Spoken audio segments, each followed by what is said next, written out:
So this series is going to be highly dependent on you guys. I'm not really sure if anyone is interested in this at all. I'm going to be doing detailed analysis and background on pretty much all the characters I can on Ace Combat, and if you guys have any recommendations, leave them down in the comment section below. I thought it'd be interesting for anyone that really doesn't know anything about Ace Combat, or maybe needs another refresher about the characters of Ace Combat. And I think that this is going to be more of an educational thing, and also it gives you a little bit more of, you know, the background and the nitty-gritty of each character that maybe a lot of you might not know. But today, the first character we are going to be doing an analysis on is Mobius One. Mobius One is a very laid-back character. No one really knows his name, no one knows much about him, but we do know that he starts off as the F4 Phantom II fighter, and he is of the ISAF, which is the Independent State Allied Forces. Now this took place during the second UC Continental War, which was the fight between Erusia and ISAF. That's kind of a different topic for a different video, which I'll explain in more detail some other time. Mobius One was highly feared by his enemies, but at the same time he was a huge hero for his allies. He was kind of already building up a name for himself, but especially after he destroyed the asteroid anti-defense weapon, also known as Stonehenge, and this got in newspapers and he got a bunch of media surrounding his name. The last time he was assigned a mission that was known was against some Erusian faction in Ace Combat 5, which it's kind of a small mission, but it's not as hectic or big as it was in Ace Combat 4. That was kind of his last big mark. So after the war, ISAF decided to look more and more into Mobius One's capabilities, and they found that his effectiveness was basically equal to an entire flight squadron. Just put that into perspective, an entire flight squadron. Just keep that in mind. This guy is a complete badass, and he is probably one of the most skilled pilots known to Ace Combat. So it's pretty much suggested that he is the leader of a squadron, but you don't get to see much of the other Mobius aircrafts, which you might be wondering where'd they go. So in Mission 18, also known as the final mission of Ace Combat 4, Megalith, you get to see the flight squadron of Mobius One. Now they're not really seen around the rest of the game except this final mission, so you kind of make the assumption that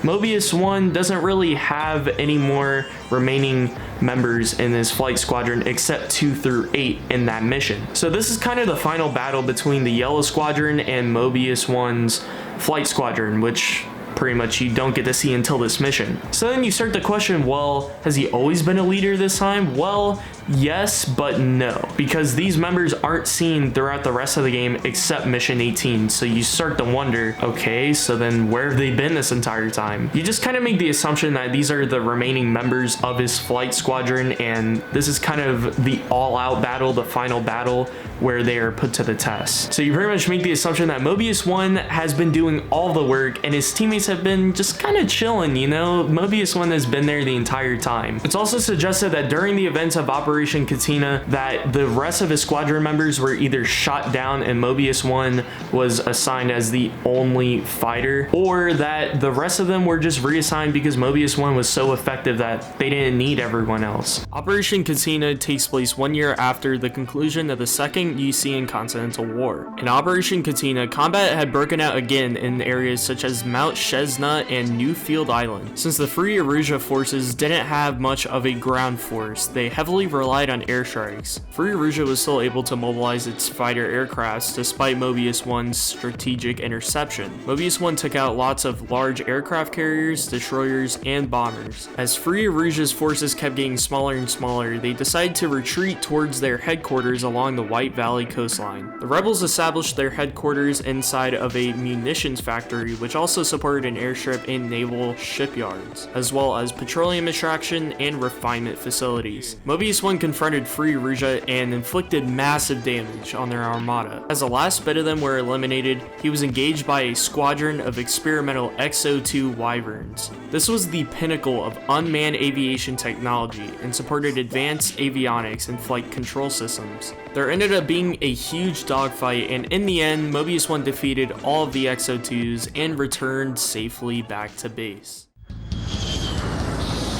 HQ has confirmed the success of Operation Katina. Free Erusia has been completely destroyed. This miraculous result has far exceeded our expectations. Individuals believed to be the militant faction's core members have been captured, and subsequent investigation should bring the full story out into the light of day. Erusia can now begin its path to recovery. In addition, as a result of this operation, we were also able to obtain data on Erusia's unmanned fighter aircraft, which has long been veiled in secrecy. It will almost certainly be of benefit to the future of our country's aeronautical development. You have our utmost gratitude for saving the skies of Ysir once again. It is our sincere wish that you would choose to remain in the military after this. Of course, there is no need for you to give us an answer immediately. We hope that you will make the right decision. Until next time, Mobius One, that is all.